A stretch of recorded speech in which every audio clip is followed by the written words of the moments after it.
How the heck are you, everybody? I am Fastidious. Welcome to my channel. We are headed right into it for a Should You Summon video. This is going to be for the one-day special divine summoning, a one-day event for Valkyra and Laseer. No intro, let's head right in. I'm committing right now. I'm not going to edit this. We are doing a one-cut wonder. If I make mistakes, you'll see what I have to deal with endlessly all the time when I edit my stuff to filth. So let's start with Laseer. I think Valk is going to take the majority of my time to discuss. Laseer, though, is going to get slept on with some good reason, but I do want to quickly praise the good parts of his kit. So Laseer obviously is an anti-heal hero. My least favorite of the 100% full anti-heal heroes we have in the game, but nonetheless, he is a fully controllable with a manual ult anti-heal that with skill ups lasts a mighty 15 seconds, and even if you run him no skill ups, like when I pulled Laseer, I actually got him on the Laseer Hex banner way back in the day. This was like September 2023. Obviously, I wanted Hex. Actually, quick little story, not obvious. So many people, so many content creators were championing, there you go, that's something I would have edited out. They were cheering for Laseer, saying he was the reason to pull.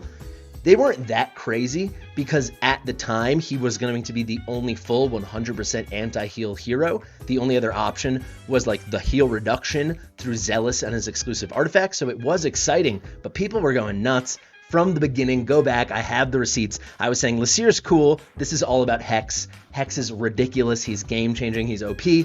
Here we are, nearly a year later. I was so freaking right, it feels good. That being said, this 10-second anti-heal, when I did pull Laseer after that long anecdote, when I did pull him on that banner, I put a couple skill ups into him, only skilled us, and I didn't land any here. Maybe I got level 2, but I certainly never got level 3. I just did it recently, like 2 weeks ago, for like a little, when that anti-heal thing was going on with Guild Boss 2 to try out. But when I actually beat Gear Raid 19, 20, 21, and I used Laseer, I did not have it with the level 3, the extra 15 seconds. This is a very long-winded way of me telling you that the 10 seconds actually is sufficient.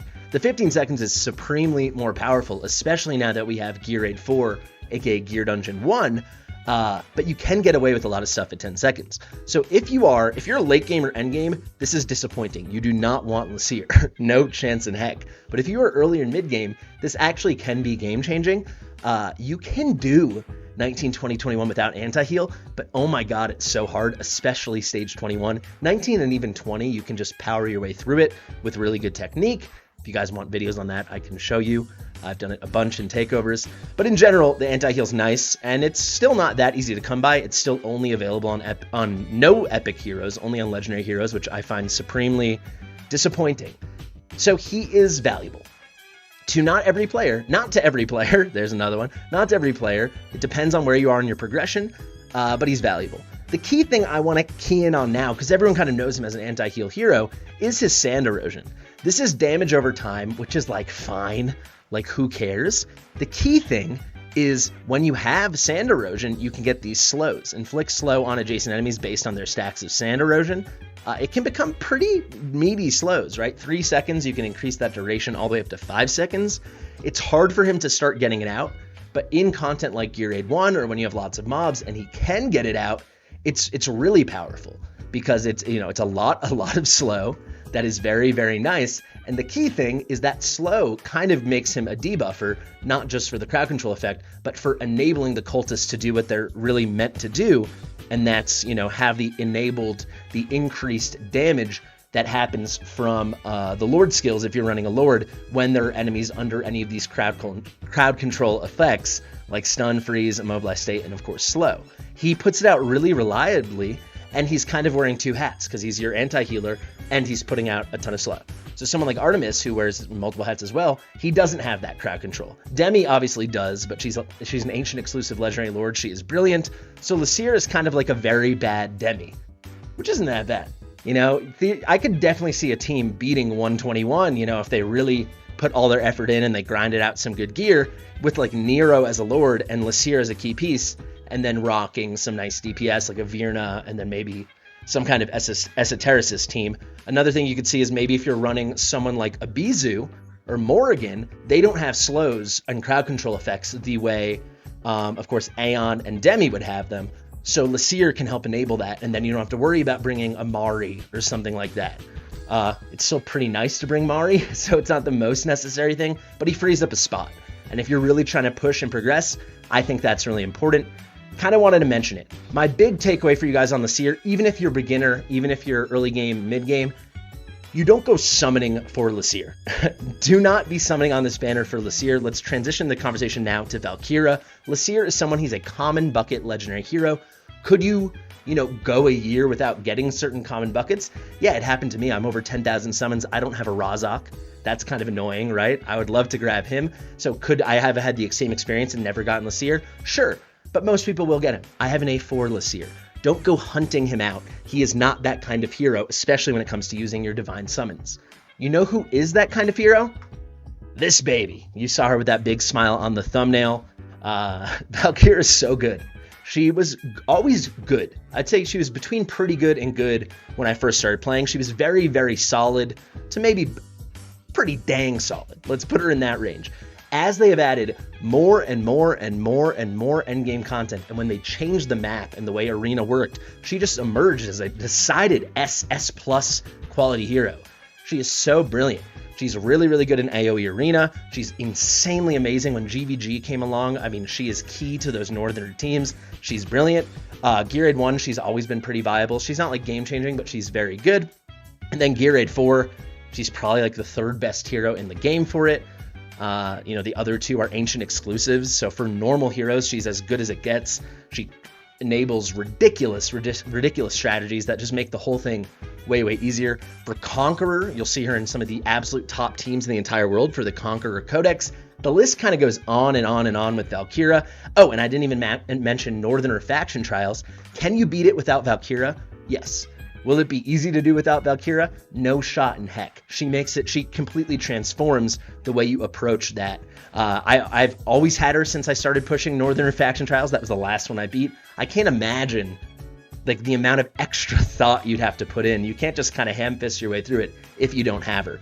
I actually think she is of enough. Oh, and by the way, she also has Arbiter dual faction membership. I actually think she is of enough quality that without a single bead of sweat dripping down your head, you could justify going and dumping divines for her. Would I go and spend tons of money on divines if I was a big spender? Depends on how big a spender. She is still a normal hero. She's almost certainly, back in the day, she was a common bucket legendary, but we know when heroes get meta, they move them to rare bucket. I think she's probably rare bucket now based on how rare she seems to pull, how rare it seems to be that you can pull her. All in all, she's brilliant. I think if you got divines left over from like the 2x by 15x we just had, we don't know of anything else coming. I think it's pretty safe if you don't have her to go get her. And even if you have her A0, that A1 is amazing. So let me show you her A1. Her basic attack range is +1. Specifically for Gear Raid 4, this is completely game changing. Can you do it without it? Yes. So me personally, I can be kind of a sweat lord with this stuff. If I have like A3 Valk now, but if I had A0 Valk, I would not be pulling just for the A1 just to make my life easier, because you can sweat your way through it with some Laurel strategies. That being said, is it really nice, and will it make your life way easier for Gear Raid 4? Absolutely. She'll, with her basic attacks, not ulting, not having to worry about the shield, she'll always be able to reach those first two. This allows her to get hits off and build rage a lot faster. It makes her a lot easier to use, a lot more viable. So let me quickly tell you about her kit and why she's so good. Let's look at her Tushy really fast. Yep, still a contender for best in the game. Her basic attacks, they're going to hit multiple enemies. She's one of those OG heroes where they don't specify how many. 100% AoE damage. She does magic damage. Her stats are like not great. However, she can kind of make up for it with her, the vulnerabilities she's going to put out. So on her basic attack, she's putting out 15% magic damage taken, so magic damage vulnerability. It's nice. It's not so powerful, 15%. Someone like Mari with skill ups or Aeon, they're doing 20%. We see crazy things with like Twin Fiend and Soul Cadence doing 25. I don't know if we have a magic hero. Let me know in the comments if you guys know that does something like what Ares does, where he can put out 30% physical damage taken. I don't know if we have a 30% like normal hero that puts out increased magic damage taken. But you can see 15%, it's pretty close to the top. It's pretty strong. The fact that she's just gonna 100% of the time put it on from her basic attacks, there's no condition here, that's really cool. And it is an AoE. This is pretty cool because it's a straight up multi-target AoE, whatever you want to call it. 120% with skill ups.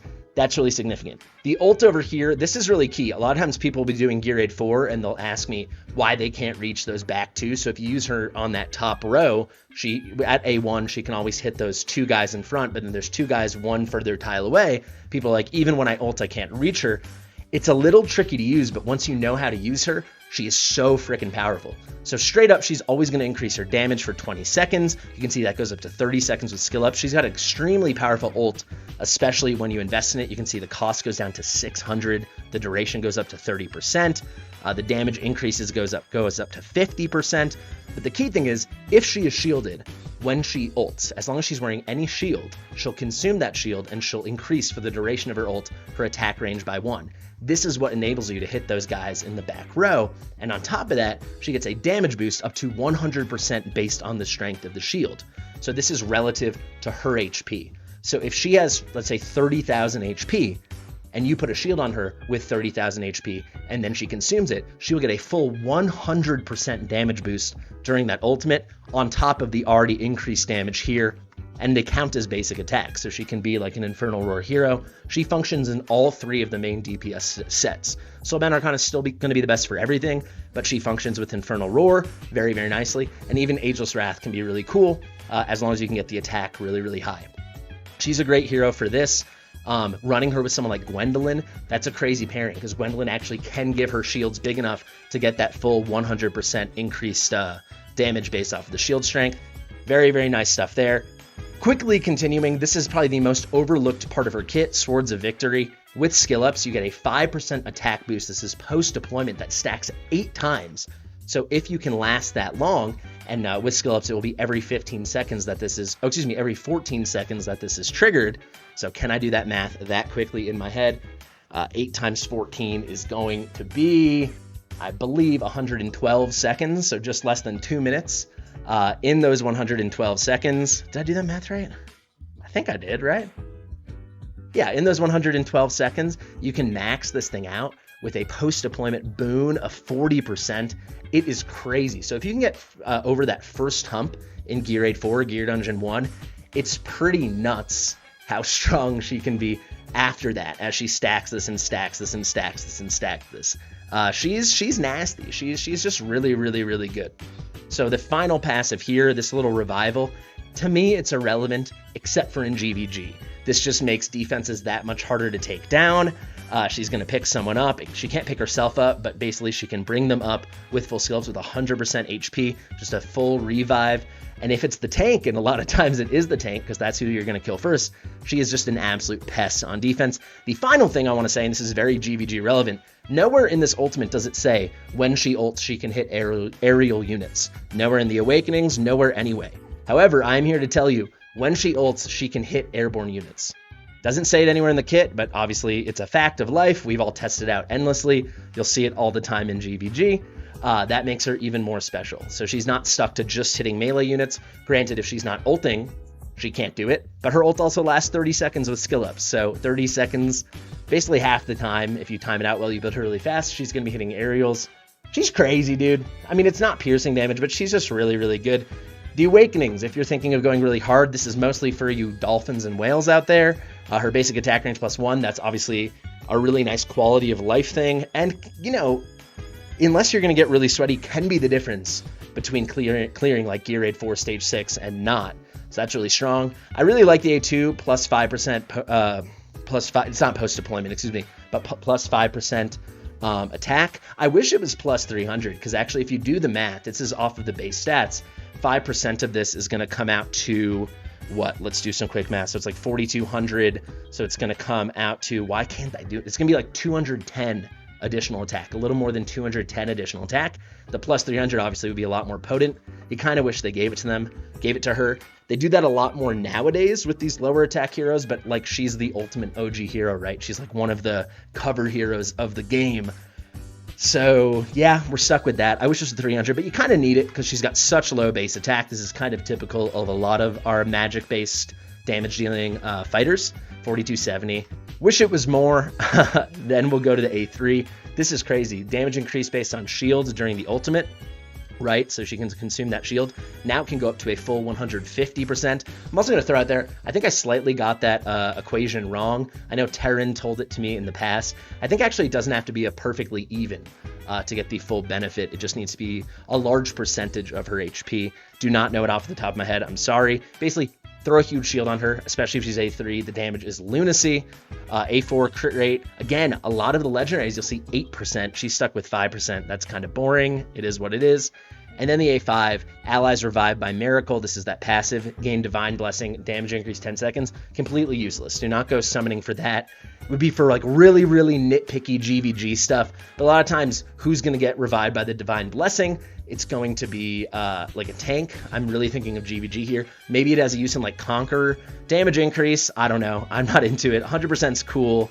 I don't think this is worth going for. If you can get her up to A3, that's pretty cool. Really snag that A1. After that, save your divines for a rainy day, for when we have a cooler banner. It seems like the banners are only getting more hype. All in all, I think a lot of people might have clicked on this video thinking it would be like, how the heck are you? I'm Fastidious. Should you summon? No. And the video ends. That will happen one day, but not with this banner. For certain people, this banner is going to be the kind of one you want to seek out and pull on. Let me know in the comments if you decide to pull. We went full unedited, baby. I'm like out of breath. You can see how much I talk, like a mile a minute a lot of the time. It's almost also getting close to midnight, so I'm sleepy, but I wanted to make sure I got this out before the banner went, because I know some people have been on the fence about it. Some people have reached out to me, so hopefully it helped. Let me know what you think in the comments. Give the video a big thumbs up. Hit the notification bell. You see why I edit, right? Like you've seen a million moments I would have edited out. Hit the notification bell. Share it with your mother. I've been Fastidious, and I'll see you real soon. Bye.